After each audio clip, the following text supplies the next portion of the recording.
রমজানে কোন এক রমজানে পত্রিকায় দিছে একটা শাড়ির বিক্রি হয়েছে 98,000 টাকা। কত হাজার? 2 গুণ 1 লক্ষ টাকা। এই 1 লক্ষ টাকার একটা শাড়ি কিনছে।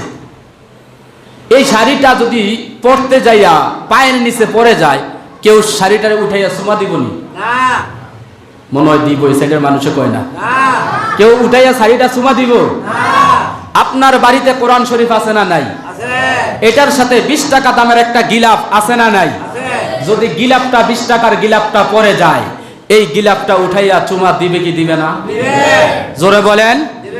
তাহলে 1 লক্ষ টাকার শাড়িটা 1000 বার পারানোর পরও একটু মাত্র চুমু দিয়া কেউ সম্মান করে না, আর আল্লাহর কোরআনের সাথে একটা 20 টাকার গিলাফ লাগার কারণে এই গিলাফটা কি আল্লাহ তাআলা এত সম্মান বাড়াইছে, পড়ার সাথে সাথে মানুষ আফসোস করে দুঃখ ব্যথা নিয়া এটাকে চুমু দিয়া মনে মনে কয় আল্লাহ তুমি মাফ করে দিও। ঠিক না বেঠিক? ঠিক না বেঠিক? কোরআন শরীফটা ধইরা ধইরা বলতো, আল্লাহ তোমার কোরআনটা তো পড়তে পারি না, আল্লাহ তোমার কোরআনটাকে মুহাব্বত করি। আল্লাহ যেন ডাক দিয়া বলতো, বান্দা আমার এই কোরআনের উসিলায় তোকে মাফ করে দিলাম। সুবহানাল্লাহ। শাহরু রমাদান আল্লাযী উনজিলা ফীহিল কুরআন। রমজান মাসে আল্লাহ কোরআন নাযিল করেছেন। মা বোনেরা কোরআন শরীফ খতম করার চেষ্টা করেন অন্ততপক্ষে রমজান মাসে। এখানে যারা আছি যুবক ভাই, একটু সময় প্রতিদিন 2 ঘন্টা 1 ঘন্টা কোরআন শরীফ পড়ো, আল্লাহর সাথে কথা বলো। কোরআন শরীফ পড়া না, কোরআন শরীফ অর্থ হলো আল্লাহর সাথে কথা বলা। আল্লাহর সাথে কি বলা? কথা বলা। কোরআন কার কথা? কোরআন কার বাণী? আল্লাহর বাণী। পড়তে পারেন না, কোনো যায় আসে না।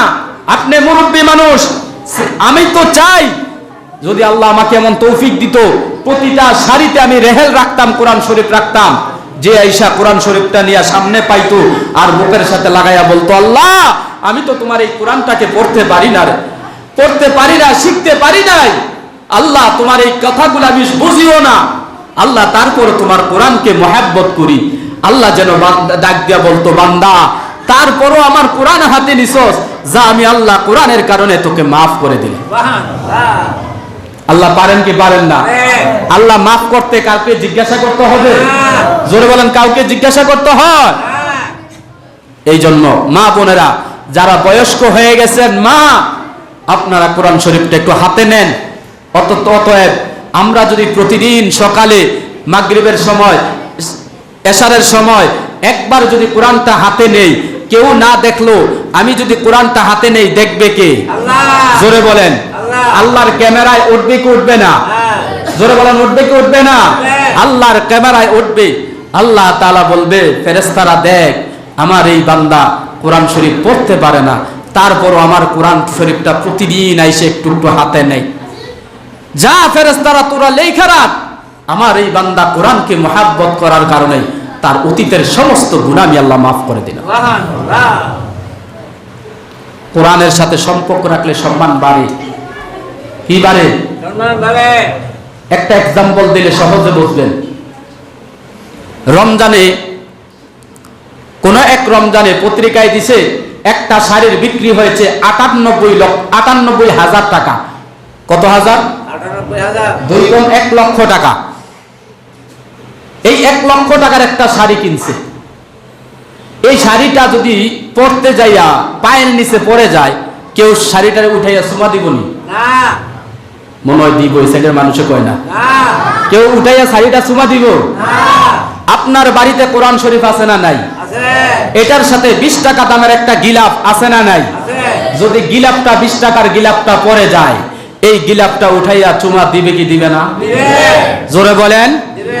তাহলে 1 লক্ষ টাকার শাড়িটা 1000 বার পারানোর পরও একটু মাত্র চুমু দিয়া কেউ সম্মান করে না, আর আল্লাহর কোরআনের সাথে একটা 20 টাকার গিলাফ লাগার কারণে এই গিলাফটা কি আল্লাহ তাআলা এত সম্মান বাড়াইছে, পড়ার সাথে সাথে মানুষ আফসোস করে দুঃখ ব্যথা নিয়া এটাকে চুমু দিয়া মনে মনে কয় আল্লাহ তুমি মাফ করে দিও। ঠিক না বেঠিক? ঠিক না বেঠিক? তাহলে কিসের কারণে এই 20 টাকার কাপড়টার দাম বাড়ছে? কোরআন। জোরে বলেন। কোরআন। একটা খাট 1 লক্ষ টাকা দিয়ে কিনা হয়, হয় কি হয় না? আছে না? 1 লক্ষ টাকার খাওয়াটা আছে না? এটা ঘুমায় কত লাথি কত উষ্টা এটার মধ্যে খাই, এটার কেউ চুমা দেয়নি দইরা, লাথি দিছি কষ্ট লাগছে, খাটটা 1 লক্ষ টাকা দিয়ে কিনছি, কেউ চুমা দেয়? কেউ আফসোস করে? কোরআন শরীফের সাথে রেহেল 50 টাকা আছে না নাই? এই 50 টাকা কাঠের টুকরাটা যদি রেহেলটা হাতের থেকে পড়ে যায়, সাথে সাথে মুসলমান এটাকে উঠাইয়া রেহেলটাকে চুমা দেয়, দেয় কি দেয় না? দেয় কি দেয় না? 1 লক্ষ টাকার কাঠটার দাম নাই, সামান্য কোরআনের সাথে রেহেলটা কয়দিন থাকার কারণে এই রেহেলটাকে মুসলমান উঠাইয়া চুমু খায়। এই রেহেলটার দাম সম্মান বাড়াইছে কে? কিসের কারণে? জোরে বলেন। আমি যদি প্রতিদিন কোরআন শরীফটাকে একটু ধরি, রেহেলও না গিলাফও না, যেটার কারণে সম্মান বাড়ছে, এই কোরআন শরীফটাকে যদি আমি একটু ধরি, তাহলে আল্লাহ কি আমার সম্মান কমায়া দিবে? জোরে বলেন। তাহলে আমরা প্রতিদিন আল্লাহর কোরআনুল কারীমকে ধরব তো? জোরে বলেন।